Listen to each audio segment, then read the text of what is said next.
இந்த நாட்களிலே இந்த பூமியிலே அழிவுகள் பல இடங்களிலே வந்து கொண்டிருக்கிறது. பல தேசங்களில் பிரிட்டு வந்து கொண்டிருக்கிறது. அமெரிக்காவில் நெருப்பினால் அக்கினாலே ஒரு ஊரை எரிஞ்சு போனது. இது புதிதானதல்ல. பைபிள் பிரகாரம் பார்க்கும்போது நோவாவுடைய நாட்களிலே கூட ஆண்டவர் ஜலத்தினாலே அழித்தார் என்று நாம் பார்க்கிறோம். கர்த்தருக்கு ஸ்தோத்திரம். இந்த மழை நாட்களிலே வானத்துல ஒரு வரம் தெரியுமா? என்னது? வானவில். இங்கிலீஷ்ல என்னது? ரெயின்போ. கர்த்தருக்கு ஸ்தோத்திரம். அருமையானவர்களே, இன்றைக்கு நாம் தியானிக்க போகிறோம் ரெயின்போ, அதாவது வானவில். ஆபத்து வருகிற நேரத்திலே கர்த்தர் உங்களுக்கு ஒரு வெற்றி சின்னமாக ஒரு ரெயின்போவை கொடுக்கிறார். ஹல்லேலூயா. உங்களுக்கு அடுத்தது மீட்டிங் முடிஞ்சோடனே யூடியூப்ல அந்த படத்தோட வந்து ரெயின்போ படத்தோட அது நீங்க என்ன செய்யலாம், பாத்துக்கலாம், சப்ஸ்கிரைப் பண்ணிக்க, லைக் கொடுங்க, ஷேர் பண்ணிக்கங்க. கர்த்தருக்கு ஸ்தோத்திரம். அதுல ரெயின்போட வரும். ஓகே, ஸ்தோத்திரம். இப்போ எதுக்கு அந்த ரெயின்போ அந்த வானவில் வருதுன்னு சொன்னா, இனி உலகத்துல ஜனங்களுக்கு தண்ணீர்னால அழிவு வராது. முழு உலகம் ஒரே நேரத்துல அழிக்கப்படாது. நோவாவுடைய நாட்களிலே முழு உலகமும் அழிக்கப்பட்டது. கர்த்தருக்கு ஸ்தோத்திரம். இனி முழு உலகம் அழிக்கப்படாது. கொஞ்சம் கொஞ்சம் பேர் அங்க மறிப்பார்கள். அமெரிக்காவில் அக்கினியில் அழிக்கப்பட்டார்கள், சில இடத்துல தண்ணீர்னால் அழிக்கப்படுகிறார்கள். இந்த மாதிரி ஒரு முழு உலகத்துக்கு வராது, கொஞ்சம் கொஞ்சம். அந்த கொஞ்சம் கொஞ்சம் அழிவு கூட நம்ம நாட்டுக்கு, நம்ம தேசத்துக்கும், நம்ம குடும்பத்துக்கும், சபைக்கு வரக்கூடாது. அதனால ஆண்டவர் இனி அழிக்கப்படுவதில்லை என்று நோவாவுக்கு உடன்படிக்கை செய்து வானத்தில ஒரு ரெயின்போ வானவில வைக்கிறார். அந்த வானவிலை நாம் பார்க்க போகிறோம். அந்த வானவில கலர் கலரா இருக்கும். மொத்தம் எத்தனை கலர் இருக்கும்? 7 கலர் இருக்கும். கர்த்தருக்கு ஸ்தோத்திரம். அந்த வானவில்ல எத்தனை கலர் இருக்கும்? 7 கலர். அந்த கலர் குறித்து அதுக்கப்புறம் நாம படிப்போம். கர்த்தருக்கு ஸ்தோத்திரம். இப்ப வசனத்துக்குள்ள கடந்துவோம். ஆதியாகமம் புத்தகம் 9ஆம் அதிகாரம் 13ஆம் வசனம் 14ஆம் வசனத்திலே நாம் படிக்கும் பொழுது, நான் என் வில்லை மேகத்தில் வைத்தேன், அது எனக்கும் பூமிக்கும் உண்டான உடன்படிக்கைக்கு அடையாளமாய் இருக்கும். நான் பூமிக்கு மேலாய் மேகத்தை வருவிக்கும் போது அந்த வில் மேகத்தில் தோன்றும். கர்த்தருக்கு ஸ்தோத்திரம். என் வில்லை வானத்திலே வைத்தேன் என்று சொல்கிறார். அழிவுக்கு, அந்த அழிவை நிறுத்தும்படியாக, ஒரு ஆபத்தை நிறுத்தும்படியாக ஒரு வில்லை, வானவில்லை ஆண்டவர் வானத்தில் வைக்கிறார். அது அர்த்தம் என்னன்னு சொன்னால், மனிதனுக்கும் தேவனுக்கும் அது ஒரு உடன்படிக்கையாக இருக்கிறது என்று நாம் பார்க்கிறோம். கர்த்தருக்கு ஸ்தோத்திரம். இந்த நாட்களிலே ஆண்டவர் நம்முடைய சபைக்கும், நம்முடைய குடும்பத்துக்கும், நம்ம தேசத்துக்கும், நாட்டுக்கும் ஒரு வானவிலை வைத்து நம்மளை பாதுகாக்க போகிறார். ஹல்லேலூயா. கர்த்தருக்கு ஸ்தோத்திரம். நோவாவுடைய நாட்களிலே இது வெளிப்பட்டது என்று பார்க்கிறோம். அதனாலதான் நீங்க நாம் பார்க்கும்போது வானவில் என்று நாம் பார்க்கும்போது 15-16ஆம் வசனத்தில் நாம் படிக்கும் போது அங்க பார்க்கிறது உடன்படிக்கை செய்யப்பட்டதான ஒரு அனுபவம்.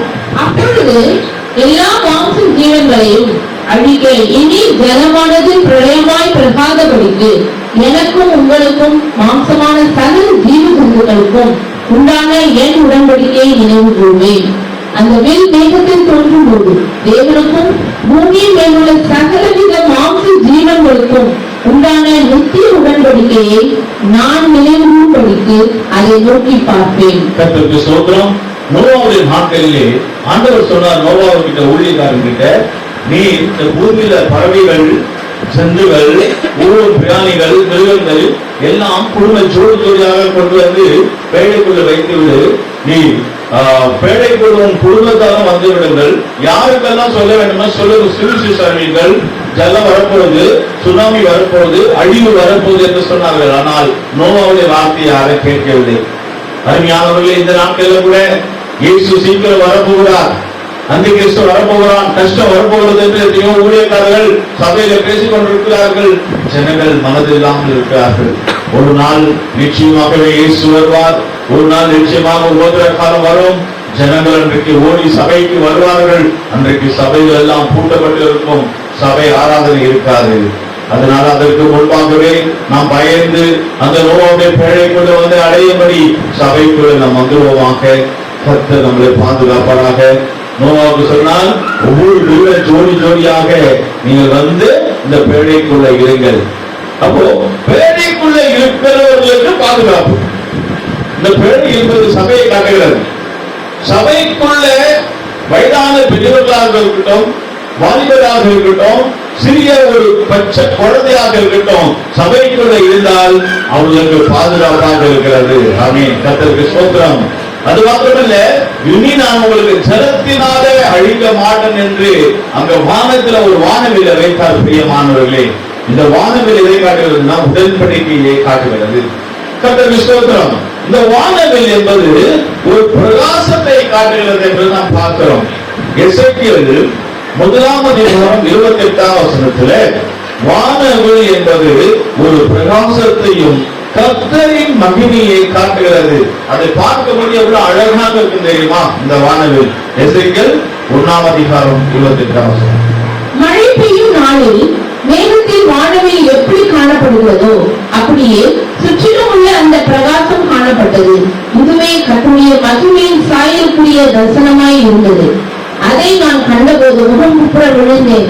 அப்பொழுது பேசுகிற ஒருவனுடைய சத்தத்தை கேட்டேன். கர்த்தருக்கு ஸ்தோத்திரம். இந்த மழை நாட்களில தான் இந்த வானவில் வருகிறது. மழை நாட்களில் சில இடங்களில் பாத்தீங்கன்னா மழை வருகிறது, இயற்கையான மழை வருகிறது. வானவில் அதற்கு அடையாளம், எங்கே மழை வராது, ஜனங்களுக்கு அழி வராது என்று ஒரு வானவில் தேவன் கொடுக்கிறார். கர்த்தருக்கு ஸ்தோத்திரம். அருமையானவர்களே, இந்த வானவில் என்பது ஒரு அழகையும் அது ஒரு மகிமையும் ஆய் பிரகாசத்தை காட்டுகிறது. கர்த்தருக்கு ஸ்தோத்திரம். இந்த வானவில் அந்த மகிமையான கலர் 7 கலர் இருக்கும் என்று பார்க்கிறோம். அது மாத்திரமல்ல, இதே வானவில் தீர்க்கதரிசனத்தில் சொல்லப்பட்டிருக்கிற பரலோகத்திலே சிங்காசனத்தின் மத்தியில் இந்த வானவில் என்ன செய்யுமா பிரகாசித்துக் கொண்டிருக்கும் என்று வெளிப்படுத்தல் 4:3 படிக்கிறோம். வெளிப்படுத்தல் 4:3. வீற்றிருந்தவர் பார்வைக்கு வச்சிர கல்லுக்கு பத்மராபத்துக்கும் ஒப்பாயிருந்தார். அந்த சிங்காசனத்தை சுற்றி ஒரு வானவில் இருந்தது. அது பார்வைக்கு மரகதம் போல் தோன்றிற்று. பரலோகத்தில் சிங்காசனத்துல அந்த சுற்றி ஒரு வானவில் இருந்தது. வானவில் என்று சொன்னால் தேவனுடைய மகிமையும் பிரகாசத்தை காட்டுகிறது. அருமையானவர்களே, வானவில் இந்த பூமியிலே ஆண்டவர் வைக்கும் போது வானத்திலே மழை பாதுகாப்பு, அதாவது பயங்கரமான ஒரு ஆபத்திலிருந்து தேவன் பாதுகாப்பு. நோவாவுடைய நாட்களிலே ஜனங்கள் அழிக்கப்பட்டார்கள். நோவாவுடைய நாட்களிலே மிருகங்கள் அழிக்கப்பட்டது. அதுபோல ஒரு அழிவு வரக்கூடாது என்பதை மனிதனுக்கும் தேவன் உடன்படிக்கை செய்யும்படியாக வானத்தில் ஒரு வானவில் வைத்தார். கர்த்தருக்கு ஸ்தோத்திரம். நம்முடைய குடும்பத்தில் அழிவு வரக்கூடாது. நம்முடைய குடும்பத்தில் ஒரு வானவில் இருக்க வேண்டும். பிரியமானவர்களே, நம்முடைய வீட்டில் ஒரு வானவில் இருக்க வேண்டும். ஒரு சபையிலே வானவில் இருக்க வேண்டும். அப்படி இருந்தால் நம்முடைய சபைக்கும் நம்முடைய குடும்பத்துக்கும் நமக்கு எதுவும் சம்பவிக்கவே கூடாது. அல்லேலூயா. தேவன் நம்மளை பாதுகாக்கிறவர். தாம்பரத்துல ஒரு குடும்பம், விசுவாச குடும்பம் அவர்கள் இருக்கிறார்கள். டெய்லி வசதியான குடும்பம். மொத்தம் 9 ரூம் இருக்கு அவங்க வீட்டுல. 9 ரூம் இருக்கு. அதுல ஒரு ரூம்ல டெய்லி சாயங்காலம்னா அசுத்தாவி பிசாசு உள்ள வந்து போகுமா. யாரோட ஜெபம் பண்ணியிருக்கிறார்கள், அது ஒன்றும் நடக்கல. ஆனாலும் அந்த பிசாசு வந்து போகும். அப்படியாக ஒரு முறை என்னை அழைப்பு கொடுத்து அழைத்தார்கள். நான் அங்கே போயிருந்தேன். அங்க போய் இந்த வார்த்தைகளை சொல்லி, நான் உங்க வீட்டுக்கு வானவிலை வைத்து விட்டு போகிறேன், இனி அசுத்தாவி உங்க வீட்டுக்கு வராது என்று விசுவாசத்தோட சொல்லிவிட்டு நான் வந்து விட்டேன். அந்த நாள் வரவில்லை, அடுத்த நாளும் வரவில்லை. 1 வாரம் ஆச்சு, பிசாசு வரவில்லை. 1 மாதம் ஆச்சு, அந்த வீட்டுக்குள்ள பிசாசு வரவில்லை. அவங்க சொல்றாங்க, இந்த பாஸ்டர் பேரு ரெயின்போ வானவில் வச்சுட்டு போயிட்டாரு, எங்க வீட்டுக்கு அசுத்தாவே வரல.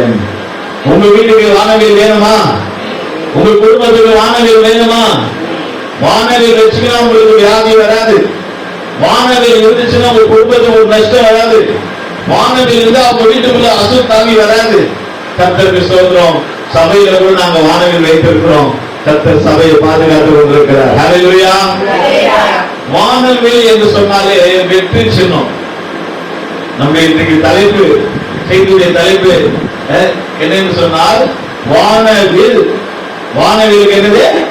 வெற்றி சின்னம். இனி அழிவில்லை, இனி ஜெயம். அதுதான். எத்தனை பேருக்கு வெற்றி சின்னத்தோட போக போறீங்க? தோல்வி இல்ல.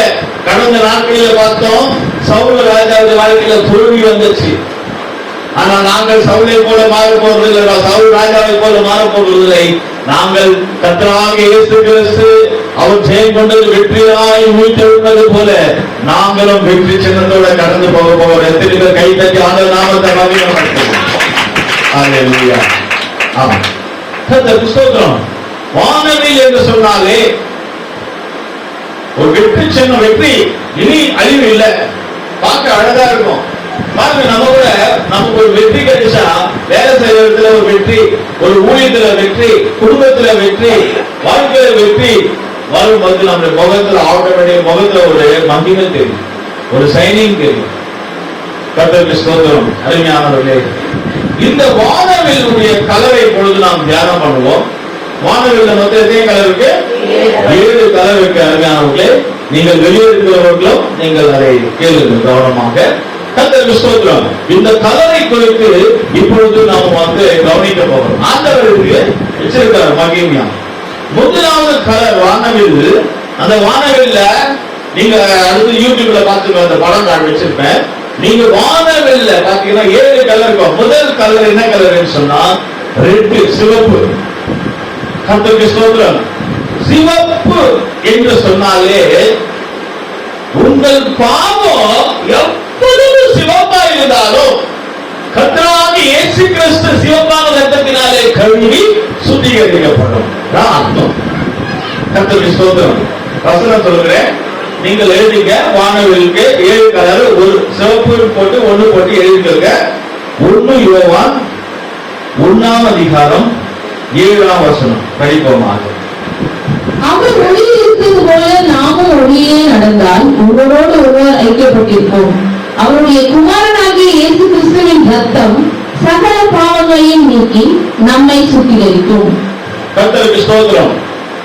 நோவாவுடைய நாட்களில் அருமையானவர்களே, பாவம் பெருகினது, அக்கிரமம் பெருகினது, உலகமா ஜீவித்தார்கள், ஆராதனை இல்லை, தேவனுக்கு பயப்படுகிற பயம் இல்லை, தேவனை ஆராதிக்கிறது இல்லை, தேவனுடைய பிரமாணத்தை, வசனத்தை, வார்த்தைகளை கேட்கிறது இல்லை.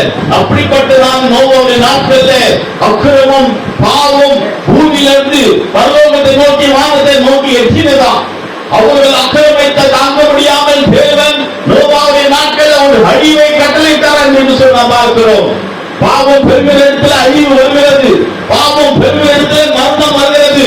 பாவத்தின் சம்பளம் மரணம் என்று நாம் பார்க்கிறோம். நோவாவுடைய நாட்களில் அழிவு, பாவங்கள் பெருகி இருக்கிறதுனாலே உங்கள் பாவம் எவ்வளவு சிவகங்கை இருந்தாலும் அந்த பாவத்தை மறைத்து காத்துக் கொள்ள முடியாது. தேவன் நோவா மூலமாக ஒரு பேழையை உண்டாக்கி சுவிசேஷத்தை அறிவிக்கிறார். பிரியமானவர்களே, பேழையின் கதவு திறக்கப்பட்டிருக்கிறது, நீங்கள் வாருங்கள் வாருங்கள் என்று நோவா சுவிசேஷம் அறிவிக்கிறார். எத்தனை பேர் பேழைக்குள்ள குடும்பத்தார் 8 பேர் வந்தார்கள், மிருகங்கள் வந்தது, அவர்கள் பாதுகாக்கப்பட்டார்கள், மற்றவர்கள் அழிந்து போனார்கள். இந்த கிருபையின் காலத்திலே ஆண்டவராகிய இயேசு கிறிஸ்துவின் வார்த்தை சொல்லப்பட்டிருந்தது போல நீங்கள் எவ்வளவு பாவத்திலே கட்டப்பட்டிருந்தாலும், உங்கள் பாவம் எவ்வளவு சிறுவரங்க இருந்தாலும், ஆண்டவராகிய இயேசு கிறிஸ்துவின் ரத்தம் சகல பாவங்களையும் நீக்கி சுத்திகரிக்கிறதாக இருக்கிறது. இயேசுவின் ரத்தம் சிந்துதல் இல்லாமல், இயேசுவின் ரத்தம் இல்லாமல் பாவ மன்னிப்பு இல்லை, பாவ மன்னிப்பு இல்லை. எத்தனையோ சாமிகள் இருக்கலாம், கடவுள் இருக்கலாம், ஆனா மனிதனுடைய பாவத்தை மன்னிக்க, மனிதனுடைய பாவத்தை நீக்க இயேசுவின் ரத்தம் தேவையாக இருக்கிறது. கர்த்தருக்கு ஸ்தோத்திரம். இயேசுவின் ரத்தம் எப்படி இருக்கிறது? சிவப்பாக. அப்ப வானவில் ஆண்டவர் காட்டுகிறார், சிவப்பா காட்டுகிறார். கூடிய சீக்கிரம் நோவாவுடைய நாட்கள் அல்ல, இந்த பூமியில இயேசு ஒருவர் பிறப்பார், அவர் கல்வாரியிலே அடிக்கப்படுவார், கல்வாரியில ரத்தம் சிந்துவார். அந்த ரத்தம் பரிசுத்த ரத்தம், சிவப்பான ரத்தமாக இருக்கும். அந்த ரத்தம் உங்களை மன்னிக்கும் என்றுதான் ஒரு அர்த்தம். கர்த்தருக்கு ஸ்தோத்திரம். இன்றைக்கு நீங்களும் நானும் இயேசுவின் ரத்தத்தினாலே நம்முடைய பாவத்திலிருந்து கழுவப்பட்டு வந்திருக்கிறோம். எத்தனை பேர் நம்புறீங்க? ஒரு ஆண்டு ஒரு அலையிலே சொல்வோம். ஆமென். கர்த்தருக்கு ஸ்தோத்திரம்.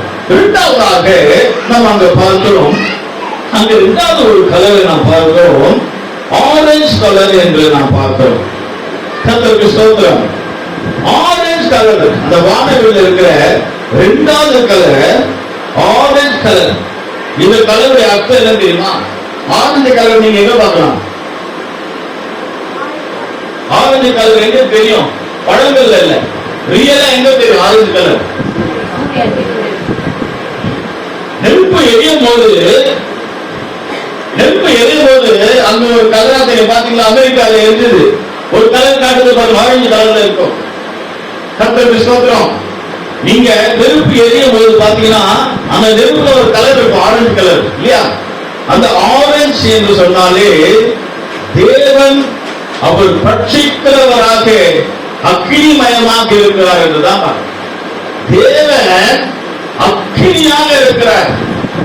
பாடல்கள் நம்ம அக்கினியின் அபிஷேகம் இறங்கிடுமே இல்லையா? சரி, எங்க வசனம் பார்க்கிறோம்? எபிரேயர் 12ஆம் அதிகாரம் 29வது வசனம். எபிரேயர் 12:29. நம்முடைய தேவன் பட்சிக்கிற அக்கினியாய் இருக்கிறாரே. நம்முடைய தேவன் பட்சிக்கிற அக்கினியாக இருக்கிறார். பட்சிக்கிற அக்கினி எங்க இருந்துச்சு? சீனாய் மலையிலே மோசே மேலே ஏறி பார்க்கும்போது அங்கே நெருப்பு எரியவில்லை. அந்த நெருப்புடைய கடல், அந்த நெருப்பு பட்சிக்கிற அக்கினியுடைய நெருப்பு அனல் இருந்துச்சு. அதை பார்க்கும்போது பாருங்க, ஆரஞ்சு கலரா இருக்கும். கர்த்தருக்கு ஸ்தோத்திரம். நீங்க நெருப்பு கொழுந்து விட்டு எரியும் போது நெருப்புடைய கலர் பார்த்தா ஆரஞ்சு கலரா இருக்கும். அப்ப தேவனால் நம்முடைய தேவன் பட்சிக்கிற அக்கினியாய் இருக்கிறார். அவருடைய அக்கினி ரெண்டு விதமாய் வெளிப்படுகிறது. உலகத்திலே பாவம் பெருகினால், அக்கிரமம் பெருகினால், சோதம் குமார கட்டணத்திலே பாவம் பெருகும் போது தேவன் அக்கினி அனுப்பி அக்கினியாய் பட்சிக்கிற தேவனாக நியாயத்திற்காக போகிறார். அந்த காலத்தில் பழைய ஏற்பாடு காலத்தில் சோதம் குமார பட்டணம், இப்பொழுது புதிய ஏற்பாடு காலத்தில் அமெரிக்கா தேசம் அது ஒரு சோதம் குமார பட்டணமாக இருக்கிறது. கர்த்தருக்கு ஸ்தோத்திரம். அருமையானவர்களே, அது பயங்கரமான ஒரு பாவம் உள்ள தேசமாக இருக்கிறது. அங்கு அருவருப்பான காரியங்களை செய்து கொண்டிருந்தார்கள். ஆனால் தேவன் அவர் பட்சிக்கிற அக்கினியாக இருந்தால் அந்த இடத்துல ஒரு அக்கினி அனுப்பி இருக்கிறார். தேவனுடைய நியாயத்திற்கு வந்திருக்கிறது. அணைக்க முடியவில்லை, எரிந்து கொண்டே இருக்கிறது. கோடிக்கணக்கான பணம் போட்டு செலவு பண்ணி வீடு கட்டினவர்கள் எல்லாம் போனார்கள், அழிக்கப்பட்டார்கள். அந்த இடத்துல எல்லாம் இப்ப ஏழையாக மாறிவிட்டார்கள். ஒரு குறிப்பிட்ட இடத்துல ஏஞ்சல்ஸ் இடத்துல. கர்த்தருக்கு ஸ்தோத்திரம். அருமையானவர்களே, அங்கு அமெரிக்கா மாத்திரமல்ல, எந்த நாட்டிலும் எந்த இடத்திலும் அக்கினி வரும். தேவன் பட்சிக்கிற அக்கினியாக இருக்கிறார். ஒரு பக்கம் பாவத்தினுடைய நிறைவு வரும்போது அக்கினி நியாயத்திற்காக இறங்கி வருகிறது. அது மட்டுமல்ல, அக்கினி அபிஷேகமாக கூட இறங்குகிறது. அக்கினி அபிஷேகமாக வந்து இறங்குகிறது. பரிசுத்த ஆவி அக்கினி அபிஷேகமாக வந்து இறங்குகிறார். சபை மேலே அக்கினிமயமாக இறங்குகிறார். அக்கினியில் கர்த்தருக்கு ஸ்தோத்திரம். சாத்ராக் மேஷாக் ஆபேத்நேகோ அக்கினியிலே போட்டார்கள். தேவ தூதன் அவர்களோடு அக்கினியிலே நடந்தார், ஓடி விளையாடினார். ஒரு அர்த்தம், நம்முடைய தேவன் பட்சிக்கிற அக்கினியாக இருந்து நம்மளை பாதுகாக்கிறார். ஒரு அபிஷேகம் தேவை, அக்கினி அபிஷேகம் தேவை. சாத்தானை எதிர்க்க முடியாது, பிசாசை எதிர்த்து நிற்க முடியாது. ஒரு அக்கினி அபிஷேகம் தேவை. எத்தனை பேர் இந்த அக்கினி அபிஷேகத்தை வாங்கிக்கிறீங்க பிரியமானவர்களே? கடைசி காலத்தில் அக்கினி அபிஷேகத்தை பெற்றுக் கொள்வோமாக. இயேசு சீக்கிரம் வரப்போகிறார். அடுத்ததாக மூன்றாவது பார்க்கும்போது அந்த வானவில்ல ஒரு அழகான ஒரு கலர் இருக்கும், பிரைட்டா இருக்கும், எல்லோ கலர். கர்த்தருக்கு ஸ்தோத்திரம். எல்லோ கலர், மஞ்சள், பார்க்கவே நல்லா இருக்கும். இது எது காட்டுகிறது? நீங்கள் இப்பொழுது வெளியே சூரியன் இருக்கிறது, நீங்க சூரியனை பாருங்க. அது இந்த காலையில ஒரு சூரியன் எல்லாம் சன்ரைஸ் சொல்லுவாங்க. அது அப்படியே இந்த கடல்ல கன்னியாகுமரியில போனா பார்க்கலாம். கடல்ல இருந்து அப்படியே இருக்கும். அது பார்க்க அப்படியே அந்த எல்லோ கலரா இருக்கும், அப்படியே மஞ்சள். பார்த்துருக்கீங்களா? அப்படியே அப்படி பார்க்க எழுதியும் அப்படியே மஞ்சள் கலர், அப்படியே எல்லோ கலர்ல இருக்கும். கர்த்தருக்கு ஸ்தோத்திரம். அவர் இயேசு கிறிஸ்து, அவர் சூரியனாக ஒளியாக நீதியாக இருக்கிறார் என்று நாம் பார்க்கிறோம். மூன்றாவது எல்லோ என்று சொன்னாலே தேவன் சூரியனை போல சூரிய பிரகாசமா ஒளியாக இருக்கிறார். 1 யோவான் 1ஆம் அதிகாரம் 5ஆம் வசனம். தேவன் ஒளியாக இருக்கிறார். தேவன் ஒளியாய் இருக்கிறார். அப்போ தேவன் ஒளியாக இருக்கிறார். அருமையானவர்களே, அப்படி அவரில் எவ்வளவேனும் இருளில்லை. இது நாங்கள் அவரிடத்தில் கேட்டு உங்களுக்கு அறிவிக்கிற விசேஷமாய் இருக்கிறது. தேவன் ஒளியாக இருக்கிறார். பிரியமானவர்களே, நம்ம தேவன் ஒளி. அந்த ஒளி தான் சூரியன். இரவுல பாத்தீங்கன்னா இருட்டா இருக்கும். அதிகாலையில 5:30 மணிக்கு அந்த சூரியன் சென்சர் பாருங்க, மேல வர பாருங்க. அந்த சூரிய வெளிச்சம் வரும்பொழுது இருளெல்லாம் செய்யுமா, போயிடுமா. கர்த்தருக்கு ஸ்தோத்திரம். எல்லோ கலர் வானவில் அந்த காலத்தில் இருக்கிற நோவுடைய நாட்களிலே பயங்கரமான பிளட்ல, பயங்கரமான சுனாமில, பயங்கரமான ஜனங்கள் மறிக்கிற வேலையிலே ஆண்டவர் இருளில் இருக்கிற ஜனங்களுக்கு ஒரு வெளிச்சத்தை கொண்டு வருகிறார். அந்த ஒளிதான் இயேசு கிறிஸ்துவாக இருக்கிறார். கைகளை தட்டி ஆண்டவர் நாமத்தை வாங்கி கொண்டிருக்கிறார். இங்கு சொல்லப்படுகிற ஒளி இருக்கிற இடத்துல இருள் இல்லை. உண்மையாகவே உங்க வீட்டிலே இயேசு கிறிஸ்து ஒளி வந்துவிட்டால் உங்க வீட்டில் இருக்கிறதான இருள் போய்விட பிரியமானது. உங்க இருதயத்தில் இயேசு வந்துவிட்டால் உங்க இருதயத்தில் இருக்கிற ஒளி போய் இருள் போயிடும். நிறைய பேர் பாருங்க இருள்ல கட்டப்பட்டிருக்காங்க.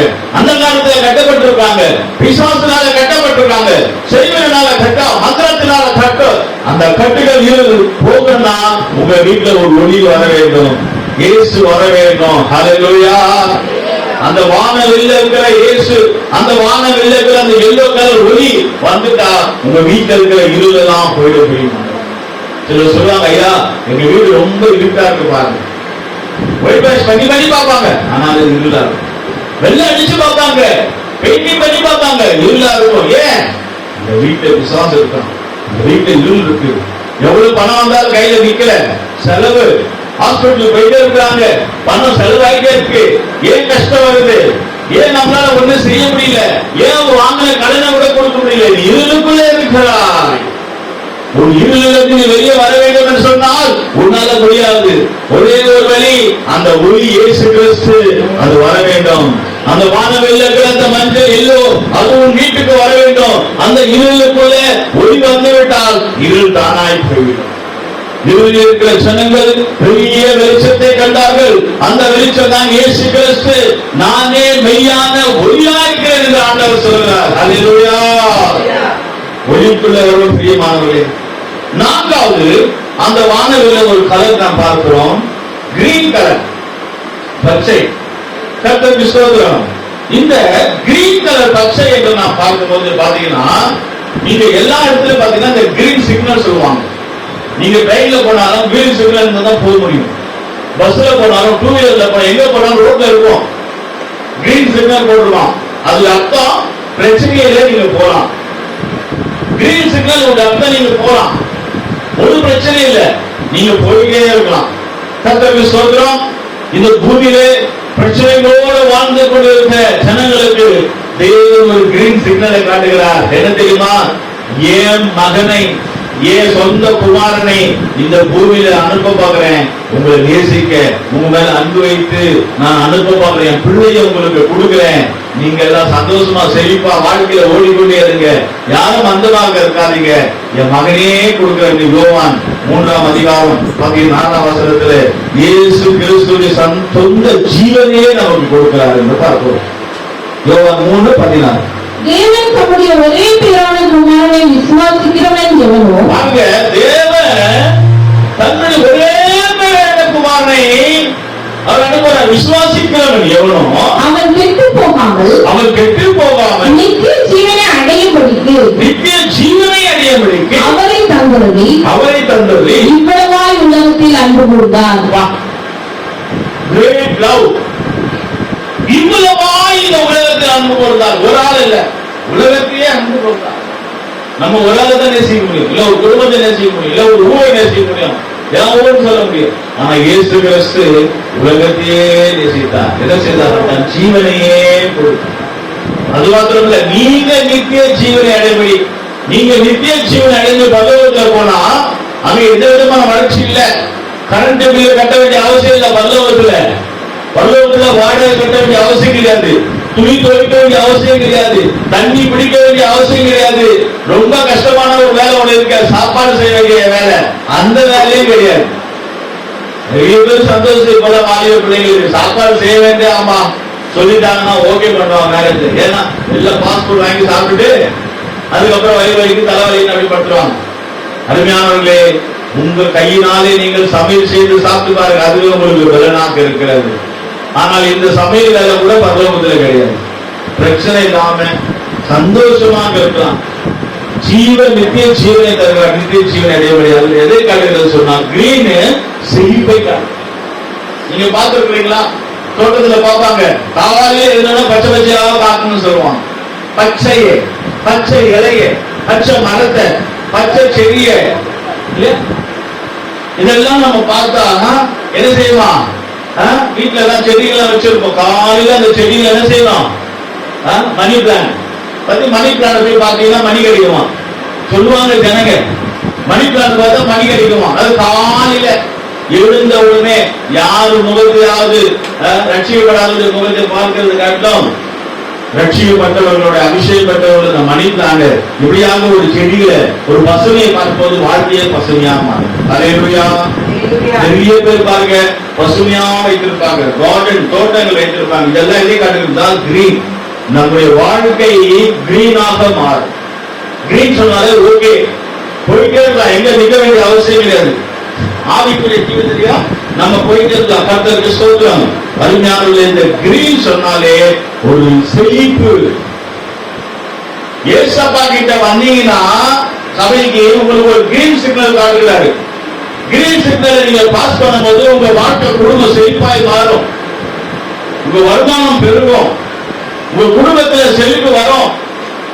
சோபா வாங்குவீங்க, பீரோ வாங்குவீங்க, கட்டில வாங்குவீங்க, தேவைகள் வாங்கி கொண்டே இருப்பீங்க. செழிப்பு, ஆசீர்வாதம், பொருளாதாரங்கள் நிரப்பப்பட்டிருக்க கிரீன் சிக்னல் இருந்தால், உங்க வீட்டுக்கு மேல வானவில் இருந்தால் வந்துட்டே இருக்கும். வானவில் இல்ல, கிரீன் சிக்னல் இல்ல, உள்ள இருக்கிறதெல்லாம் மாணவர்களுக்கு போயிட்டே இருக்கும். உள்ள இருக்கிறது போகணுமா, வெளியே இருக்கிறது உள்ள வரமான்றது. அந்த கிரீன் சிக்னல் தான் நமக்கு, அந்த கிரீன் தான், பசுமை தான் நமக்கு வெளிப்படுத்துகிறது. கர்த்தருக்கு ஸ்தோத்திரம். ஆண்டவர் அழகா வானவில் இருக்கிறார். இனி உங்களுக்கு கஷ்டம் இல்ல, உங்களுக்கு ஆசீர்வாதத்தை கொடுக்கிறேன். கர்த்தருக்கு ஸ்தோத்திரம். ஐந்தாவதாக பார்க்கும்போது ப்ளூ என்று பார்க்கிறோம். அந்த வானவில் நான் சொல்ற ஒவ்வொரு கலர் கரெக்டா வரும். உங்களுக்கு அந்த யூடியூப்ல பாத்தீங்கன்னா தெரியும், அந்த போட்டோல இருக்கும். ஐந்தாவது அவங்க பார்க்கும்போது ப்ளூ, நீல கலர். இது பாத்தீங்கன்னா ரொம்ப அழகா இருக்கும். கர்த்தருக்கு ஸ்தோத்திரம். இது எதை காட்டுறதுன்னு சொன்னால், ப்ளூ எங்க போனா ப்ளூவா இருக்கும். கண்டுபிடிங்க. கடல், பீச். நிறைய பேர் இருக்கீங்க போல. பீச்ல போனீங்கன்னா அங்க எல்லாம் ப்ளூவா இருக்கும். அதே ஸ்விம்மிங் பூல்ல போனா கூட அந்த ப்ளூவா இருக்கும். பீச்ல பாத்தீங்கன்னா ப்ளூவா இருக்கு. ஏன் பீச்ல ப்ளூவா இருக்கு சொல்லுங்க பார்க்கலாம். வானத்தினுடைய கலர், வானத்தினுடைய கலரு ப்ளூவா இருக்கும். அந்த ப்ளூ வந்து கடல்ல படுறோம். கடல் எப்படியும் ப்ளூவா இருக்கு. அப்ப இந்த ப்ளூ எப்படி காட்டுகிறது? தண்ணீர், ஜீவ தண்ணீரை காட்டுகிறது. கர்த்தருக்கு ஸ்தோத்திரம்.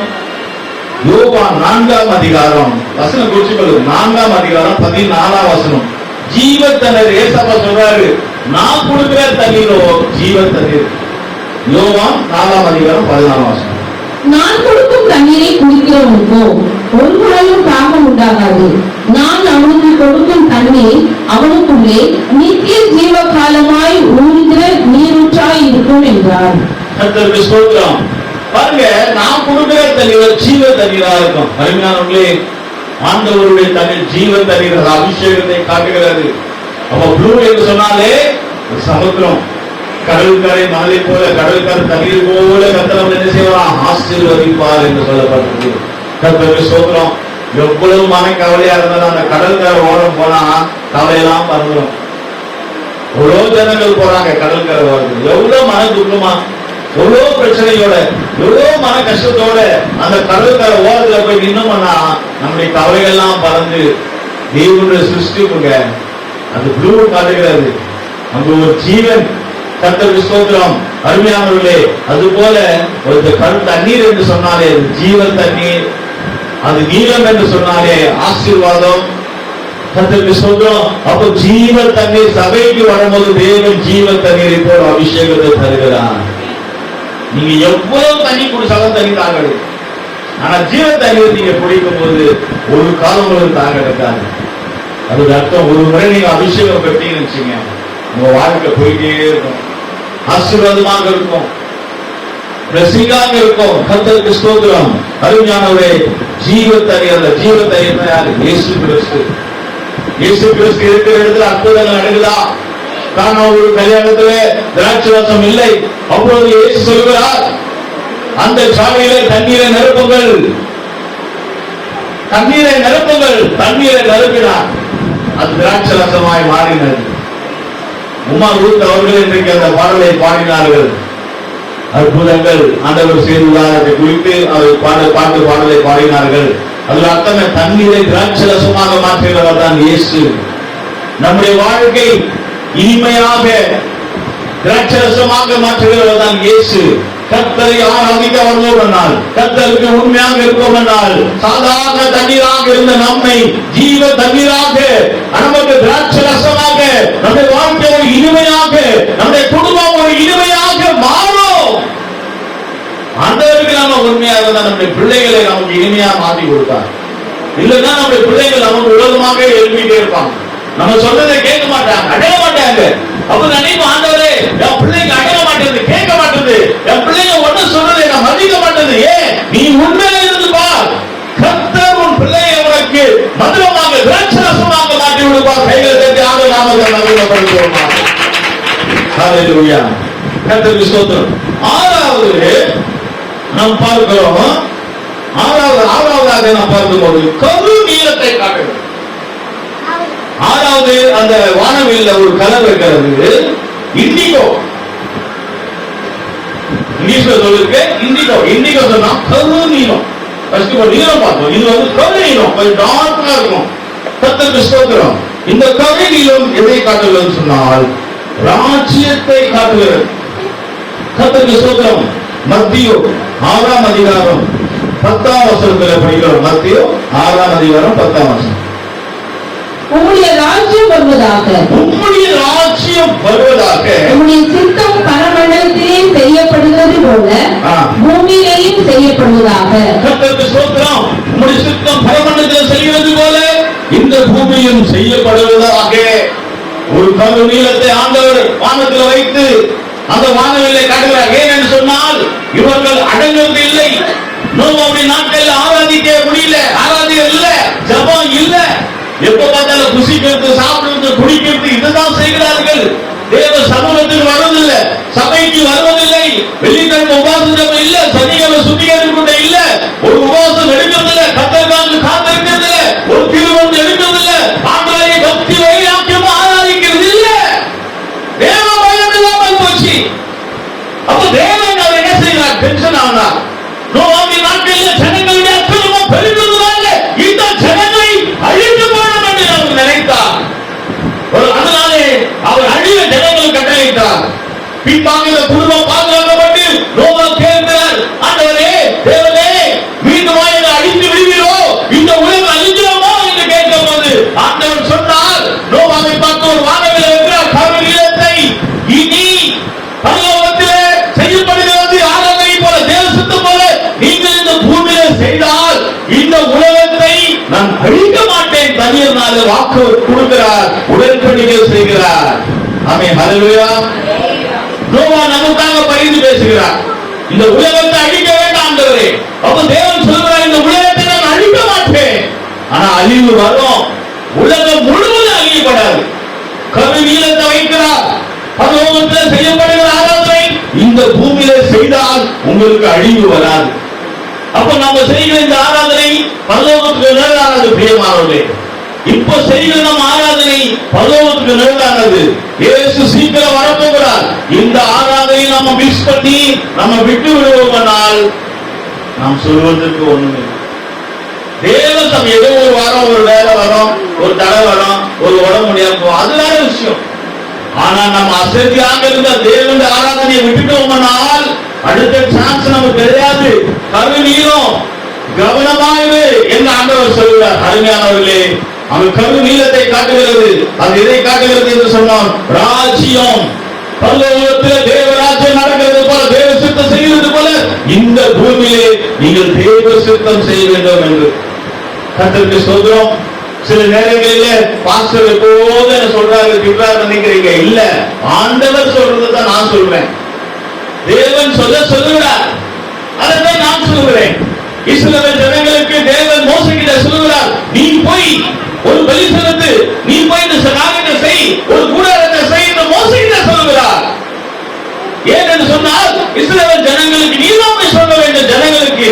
அப்ப அதுபோல அருமையானவர்களே, நோவாவுடைய நாட்களில் பார்க்கலாம், அழிவு வரப்போகிறது, ஜனம் வரப்போகிறது, இந்த உலகம் அழிய போகிறது, வேலைக்குள்ள வாங்க, வேலைக்குள்ள வாங்க நோவா சொல்கிறார். ஜனங்கள் கேட்கவில்லை. பிரியமானவர்களே, தீபாக மழை வந்தது, கடலில் தண்ணீர் வெளியே போனது, சுனாமி, பூமியில் எல்லாம் புத்தரோட ஊற்றுகள் உண்டானது, வைணவத்தில் வெள்ளம் சூழ்ந்தது, பேருடைய கதவு பூட்டப்பட்டது, ஜனங்கள் அழிந்தார்கள். அப்போது கதவை தட்டுகிறார்கள், ஜனங்கள் கதவை திறந்து தேவன் கதவை பூட்டி போட்டு சாவி அமர்ந்து விட்டார். ஒருவேளை நோவாவுக்கு மனசாக வந்தோ நம்முடைய உறவினர்கள் சொந்தக்காரர்கள் மாமா மச்சா அக்கா அண்ணி தட்டுகிறார்கள் என்று திறந்து விடுவார். திறந்து விட்டால் தண்ணீர் வந்து எல்லாரும் சென்று போவார்கள். அருமையானவர்களே, கடைசி காலத்தில் வந்திருக்கிறோம். பல இடங்களில் அழிவுகள் வந்து கொண்டிருக்கிறது. நாம் பாதுகாக்க முடியாய் சபை திறக்கப்பட்டிருக்கிறது. சபை பூட்டப்படவில்லை, ஒரு நாள் பூட்டப்படும். அதற்கு முன்பாக இந்த திறந்திருக்கிற கிருபை சபை, கிருபை வாசல் திறந்திருக்கிறது. ஓடி வந்து ஆராதனையில் பங்கு பெறுவதனால் கர்த்தர் நம்முடைய குடும்பத்தை பாதுகாப்பார். ஹல்லேலூயா. இண்டிகோ இன்னைக்கு ஏரோப்ளேன் பார்க்கிறேன். இன்னைக்கு அப்படியே பறந்து போயிட்டே இருக்கும். பிரியமானவர்களே, பறக்கிற நேரம் வர போகிறது. பறந்து இயேசுவோடு நாம் போக போகிறோம். இயேசுப்பா சீக்கிரம் வர போகிறார். நாம் பறந்து போக போகிறோம். ஹல்லேலூயா. நாம் பறந்து போகிற ஒரு சூழ்நிலை. எப்படி போவோமா? பறந்து எப்படி போறோமா? ஹல்லேலூயா ஹல்லேலூயா சொல்லிக்கொண்டே போவான். சிலரும் ரொம்ப சந்தோஷம், எல்லாரும் வந்துருவான். மேல பறக்கும். நீங்க பார்க்கலாம், பொருள் காட்சிக்கு போயிருப்பீங்க. அந்த ஊர்ல போனீங்களா? ஜூலால ராட்டினத்துல போனீங்களா? மேல போகும்போது எப்படி இருந்துச்சு? அப்பா அம்மா ஞாபகம் வந்துச்சா? யார் ஞாபகம் வந்துச்சா? வரல. மேல போகும்போது எப்படி போகுது? அப்படின்னா பயத்துல ஒரு அம்மாவை ஏற்றி விட்டோம். ஏறுன்னு மேல ஏறும்போது சொந்தம் சோத்திரம் தானா வந்துடும். மேல பறக்கும் போது ஹல்லேலூயா தானா வந்துடும். ஆம் ஹல்லேலூயா ஹல்லேலூயா கேகமே. ஆம் ஹல்லேலூயா ஹல்லேலூயா கேகமே. ஓடுனானே வாலே, ஓடுனானே வாலே, ஓடுனானே வாலே, ஓடுனானே வாலே. हमारे यीशु मसीह प्रभु स्वर्ग से आकाश में आने समय में हमारा कल से हम लोग उठ जाएंगे. நம்முடைய கர்த்தராகிய இயேசு கிறிஸ்து வானத்தில், அதாவது பரலோகத்திற்கு கீழே இறங்கும்போது சபையாகிய நாம் அவரோடு கூட பறந்து செல்வோம். प्रभु यीशु मसीह इस भूमि पर नहीं आएगा. இயேசு கிறிஸ்து இந்த பூலோகத்தில் வரமாட்டார். यीशु मसीह आकाश में आएगा. இயேசு கிறிஸ்து ஆகாயத்தில் வருவார். आकाश में आएगा तो हम कैसे जाएंगे? ஆகாயத்தில், அதாவது வானத்தில் அவர் வரும்போது நாம் எப்படி பறந்து செல்வோம்? हम कैसे जाएंगे? நாம் எப்படி செல்ல முடியும்? हम सीढ़ी में लिफ्ट में नहीं जा सकते ना. நாம் படிகளில் ஏறி, அதாவது லிப்டில் ஏறி போக முடியாது. हम कैसे जाएंगे? நாம் எப்படி போவோம் என்றால், हमारे यीशु आकाश में आएगा. நம்முடைய இயேசு கிறிஸ்து வானத்தில் வரும்போது हम भूमि से कैसे जाएंगे? நாம் பூலோகத்தில் எப்படி எழுந்தோமோ उठ जाएंगे. நாம் பறந்து செல்வோம். कबूतर के जैसे, புறாவை போல, पवित्र आत्मा के जैसे, பரிசுத்த ஆவியானவருடைய உதவியுடன் पवित्र आत्मा से भर के कबूतर के जैसे उठ जाएंगे. நாம் பரிசுத்த ஆவியினால் நிரப்பப்பட்டு புறாவை போல எழுந்தோம். हम गाएंगे. நாம் திரும்பி ஒரு தடவை பாடுவோமா? उठ जाने वाले, उड़ जाने वाले, उड़ जाने वाले,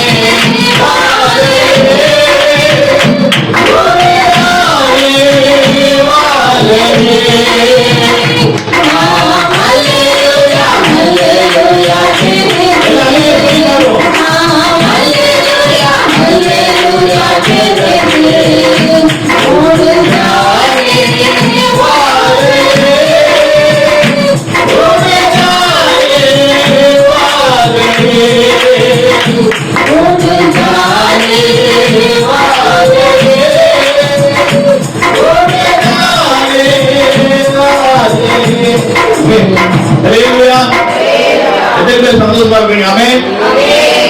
இன்னைக்கு ஏகப்பட்ட ஒரு அளவுதான் பிரியமானவர்கள் மேல போவோம். ஆனா ஆண்டவருடைய வருகை வரும்போது அதுக்கு மேல நம்ம என்ன செய்வோமா? பறந்து போவோம். ஒருவேளை நீங்க ஏரோப்ளேன்ல போகாத இருந்தீங்கன்னா கவலைப்படாதீங்க.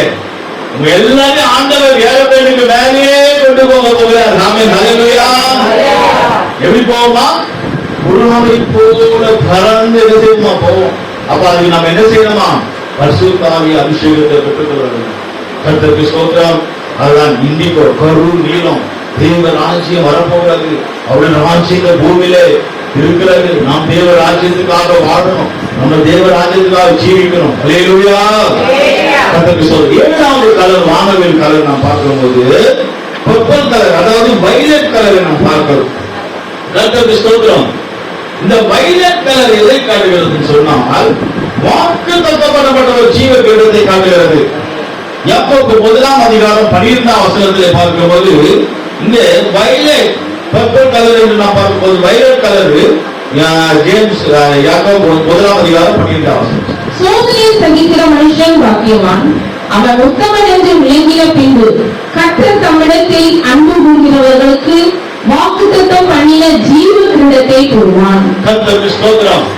வயலட் கலர் என்று நாம் பார்க்கும்போது அது ஒரு ஜெயத்தை காட்டுகிறது. பிரியமானது கடைசி கலர் என்ன தெரியுமா? நீங்க கர்த்தருக்காக அந்த நோவாவுடைய நாட்கள் அழிவுக்கு அப்புறம் நீங்க எல்லாம் சோதனையில எல்லாத்திலும் உண்மையா இருந்து ஆண்டவருக்காக ஜீவிச்சார். உங்களுக்கு ஒரு ஜீவ கிரீடத்தை நான் தருவேன். ஆண்டவர் வாக்கு வருகிறார், உடன்படிக்கை செய்கிறார். வானவில் என்று சொன்னாலே ஒரு உடன்படிக்கை தான். பிரியமானவர்களே, கர்த்தருக்கு ஸ்தோத்திரம்.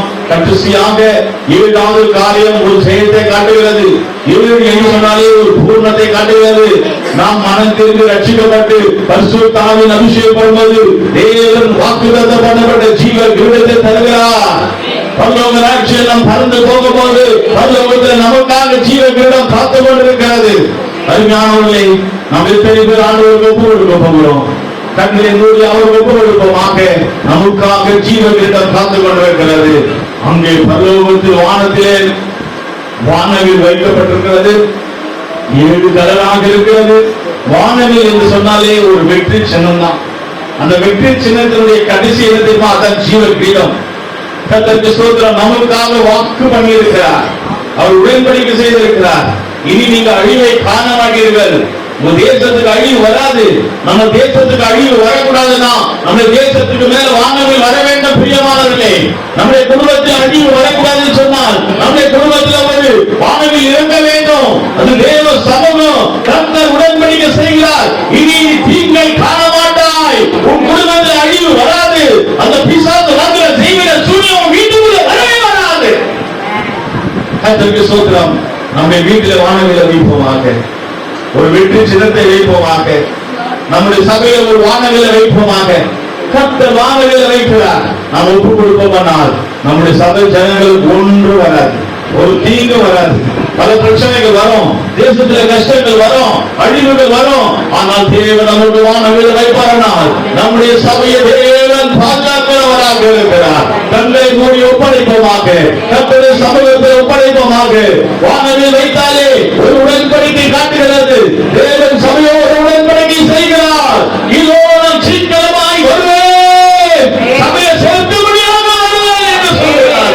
கர்த்தர் சீயோனை கட்டி தமது மகிமையிலே வைப்பார்கள் என்று சொல்கிறார். ஒப்படைப்போமாக. கர்த்தர் நம்மை ஆசீர்வதிப்பார்.